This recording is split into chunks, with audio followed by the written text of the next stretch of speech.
You've seen the haul videos, the social media posts, you might be engaged in online Lego forums, and you've, of course, are plugged into YouTube because you're watching this video. And so it's not a foreign concept to you that Lego is using social pressures to try to get you and me to buy more and more Lego. And of course, this whole construct is based on feeling like we are missing out if we don't buy certain products. Now, this fear of missing out certainly is a big part of Lego's strategy for being successful, as it is with every company. In this video, I want to talk a little bit about FOMO, defining what it is, how Lego uses it, especially the social media side to get us to want to buy Lego. I'm going to ask a question. Is this bad? And if so, how? And then I want to address how we here at Building Together are looking to combat it, just in case you might be going through some FOMO yourself and wondering how you can overcome it.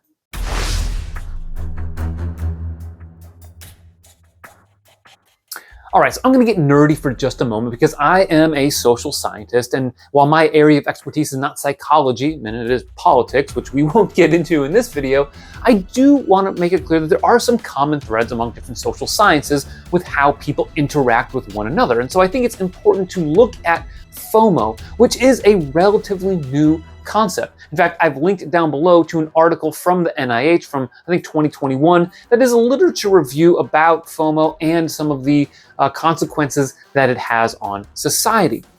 Now, I want to make it clear that it is a new concept, and so there isn't as much out there as you might think that there is in terms of research and understanding how the psychology of FOMO works. But I want to start off by giving you just a straightforward definition of FOMO. Pervasive apprehension that others might be having a rewarding experience from which one, us, is absent. Now, breaking this down, there is a component of intrinsic motivation that I think is a very, very good thing. We want people to be motivated to accomplish things. But FOMO also latches on to this idea of unmet social needs, which can have significantly negative implications. Now, in our age of social media, and this is really kind of at the crux of FOMO, the social pressures, we are bombarded constantly with information about other people and what they are doing, and in particular, their highlights.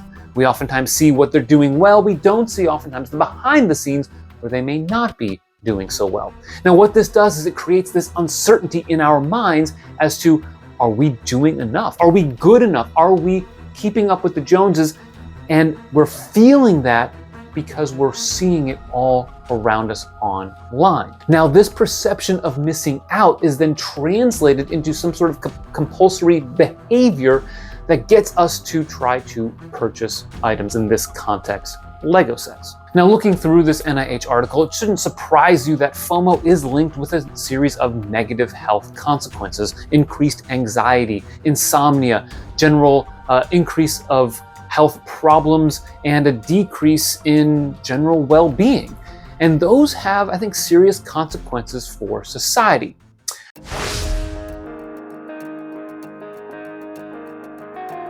The first one I'm going to talk about is one that I actually really enjoy as a Lego YouTuber, and that is the Lego leaks and Lego's release schedule. Now, I think it makes sense for us to want to be engaged with what could be coming out for future Lego releases. So Lego leaks are a big part of the online community, and I enjoy kind of reading discussions about what sets might look like when we only have names and maybe piece counts or price points listed.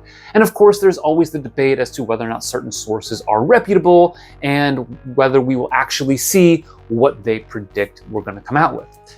Now, while Lego likes to clamp down on some of the leaks, of course, Lego's known for wanting to combat that, as is every company, Lego also has this very well-crafted release schedule. You'll notice that there are these usually weekly, if not even bi-weekly, announcements of new sets or themes or some interesting product coming out. And Lego's doing this on purpose, right? They want us to be constantly engaged with their products. And so this exists in a way to help us speculate what's coming out, to help us maybe plan for what we want to purchase and how we want to set up a budget, or even to just be in the know. But the reality is, all of this is really well crafted. And you'll notice, again, every single month there are new sets coming out, and all these YouTube videos on what's coming out and the deals and the gifts with purchase, and all of this stuff is consistently bombarding us, showing us what we can actually be buying. It's a lot to take in and can be a bit overwhelming, and of course can certainly lead to FOMO, especially when you see those first of the month haul videos that come out like clockwork. Now, while that last point was kind of a little bit about the micro level, the month to month, and what's happening on a day-to-day basis, there is, if we zoom back, a macro situation that we're seeing LEGO evolve with over time, and that is LEGO keeps coming out with more and more products. Go back to the year 2000, and I like to use brickset.com for this database, but in 2000, LEGO released a total of 385 products. If you fast forward to 2010, that number increased to 530. 10 years ago, it was 763 products, and last year it was well over 900. Now, we don't have the total count for this year yet, but it wouldn't shock me if we start getting closer and closer and closer to 1,000 products. That is a nearly threefold increase from about 25 years ago. So this deluge of products, the different things we can buy, the multiple themes, the different types of sets, all the gifts with purchase, all of that is folded in to this one macro statistic, which is just how many products we could purchase from LEGO. This concept actually can be distilled to the different theme level. Go back and look at Star Wars. It's LEGO's most popular theme. You can see that in 1999, they only released a dozen or so products. You move forward into the 20-teens and early 2020s, and there are about 50 or so products released every single year related to LEGO Star Wars. And this does include some of the poly bags and gifts with purchase, but the system sets that come out are huge, a number of them. Look at another theme, Ninjago. It's a LEGO created theme. You see the same thing. A smaller number of sets originally introduced when the theme came out, and as you navigate forward in time, more and more. Again, 50 or so products every single year in Ninjago. And you can look at theme after theme after theme. And if you are a collector of that theme, it can get really challenging to stay up with all of that because there's so much. And of course, there's redundancy built into that. I mean, that's a whole nother video, right? You've got all these different Millennium Falcons, and you've got in Ninjago, all these temples and all these different dragons, and you've got so much out there that can be repetitive over time. Why buy it? But we might be missing out. Of course, the deluge of products isn't just coming from Lego.com and official Lego stores. We now have even more opportunity to buy the things we missed out on, right? If you had a wish list of all those sets that you wanted as a kid or wanted when you got back into Lego but didn't have the money, guess what? You can go on eBay, you can go on Bricklink, you can go to your local bricks and minifigs if you have one, or an independent third-party Lego retailer to find those sets so you can get your white whale. And yes, so many of those videos exist online, and I don't think those are inherently a bad thing. People want to create content and people will watch it, but all of this opportunity is out there such that just because a set is retired doesn't mean you're actually missing out on it until you actively reject again and again to buy it, because it's always going to be available from somewhere, online or in store. That's a lot. So this constant pressure coming from social media and YouTube of buying these Lego sets, and it is a lot to deal with. And I certainly understand, because we've dealt with this ourselves and we continue to deal with FOMO to this day. Now, of course, those white whale videos and those big, January 1st or August 1st haul videos are a big part of LEGO YouTube, and a big part of LEGO YouTube is also the big influencers. And again, I don't have anything against the big influencers. They've gone out, they've put in the work. A lot of them are grinding day after day to put out some really interesting content. But if we didn't have influencers, and I think that's inevitable, you don't have FOMO. So influencers are a big part of it. Now, LEGO uses influencers to advance their product, right? It's no surprise, just like every other company out there. They're going to send certain channels sets ahead of time. They're going to send certain websites or social media accounts ahead of time, the sets where they can build them, review them, and go in depth to show you whether or not something you would want to buy. And to be fair, there are plenty of reviewers out there that will knock a set if it's not very good. I particularly appreciate Tiago Catarino's reviews because he will acknowledge if a set doesn't meet his expectations. But these influencers are out there, and again, it provides this sense of FOMO for those of us that are a small YouTube channel, or if we're just casually perusing YouTube because we are LEGO fans.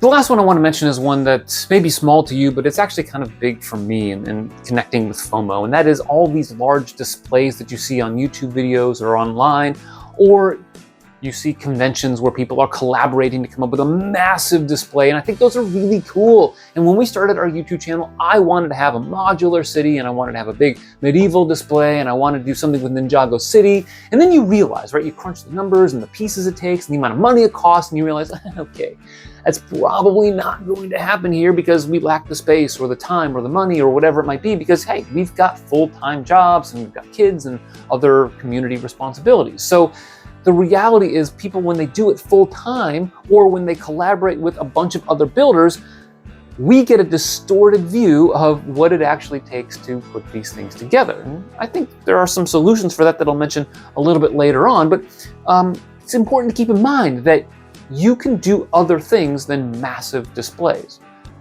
And I say that just as much for me as I am for you, because I need to keep that in mind as well.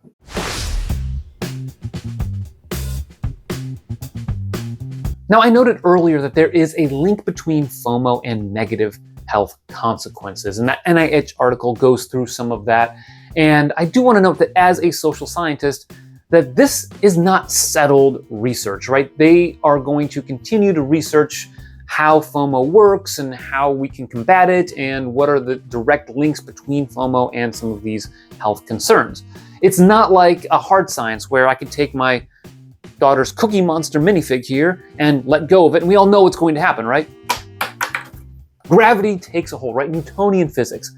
In the social sciences, it's not quite like that, right? People are weird, people react differently to different things. Trends can change, culture can change.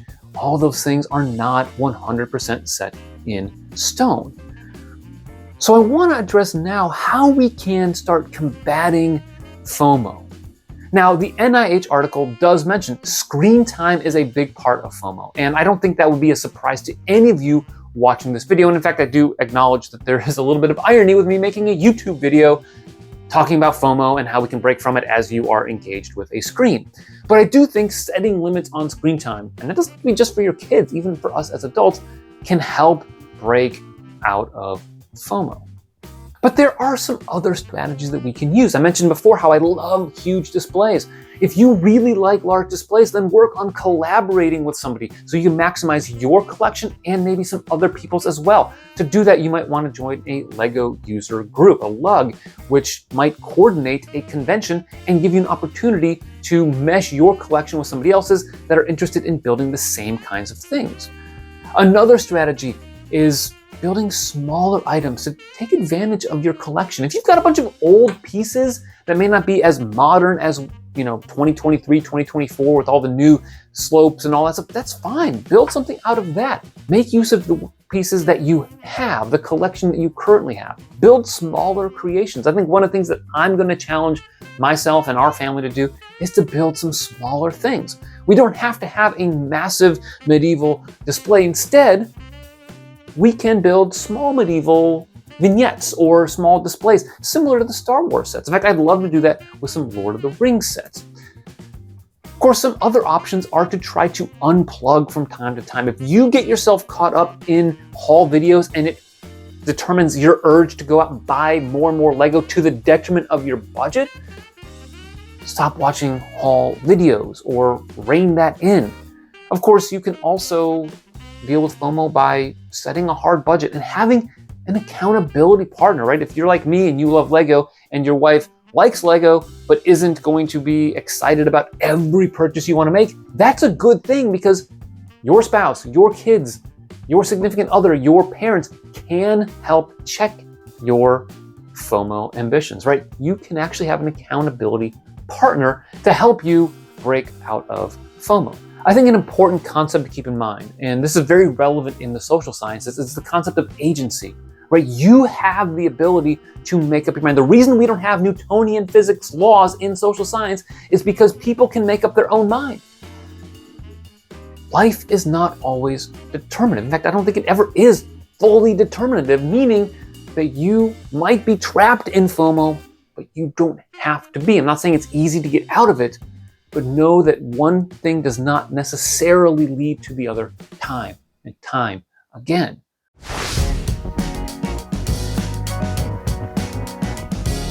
Now I want to come to the part of the video where I address Lego's connections to FOMO. And I think it's very easy for us to just say, Lego's doing a terrible thing here by using social media influencers and YouTube videos and all of this stuff to drive demand. And I think that would be unfair to Lego. After all, marketing has existed long before the term FOMO came out in the early 2000s and long before it was defined in the mid-2010s, right?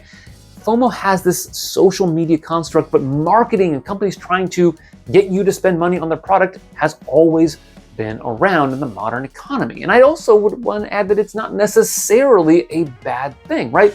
I'm old enough to remember when Lego nearly went bankrupt in the early 2000s. And the option may not have been Lego or no Lego, but Lego as a company had to make some significant changes in order to maintain their status as a company. Now they did that, and they were able to engage consumers in a new and different way, and it's helped them become the biggest toy company in the world. I also want to acknowledge that Lego is going to use these techniques in part because everyone uses them and because you can't put the technology cat back in the bag, right? The internet exists, and there are negative components to the internet, but that doesn't mean we get rid of the internet. There are negative components to social media, and that's being more and more documented every single day as researchers study it. But it doesn't mean you get rid of social media. Because YouTube exists, because these things exist, and there are negative aspects, doesn't mean we get rid of it. And it's unfair to expect Lego to say, you know what, there are some potential negatives here, we're not going to use it at all, because that's going to set them up for failure. And that's not really what they are as a company, and nor should it necessarily be that as a society. I would also add to that point, FOMO is a society-wide problem, right? It's not just Lego that engages in it. It's games, it's schools, it's all of these different things that come together to increase those social pressures. So we can't expect one company, even if it is the largest toy company in the world, to deal with it. We have to find some way as a society to manage it on our own and work together with governments and nonprofits and other NGOs, non-governmental organizations, charity groups, community groups, parenting, schools, all of that.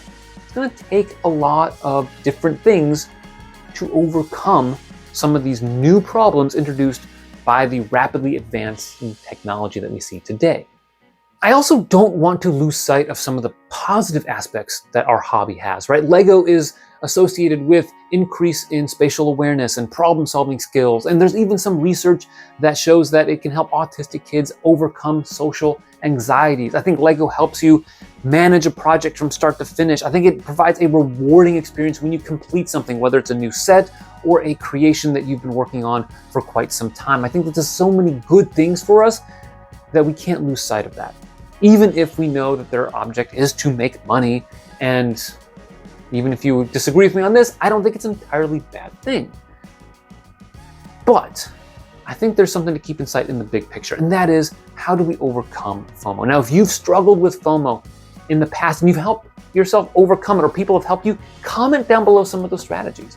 I think this is, as I said, a societal problem, and by working together across institutions and organizations, we can maybe help overcome this slowly but surely. In the meantime, thank you for watching. This was an atypical video for us. It wasn't a build and it wasn't purely analytical, but I appreciate your time. Always remember to keep building together.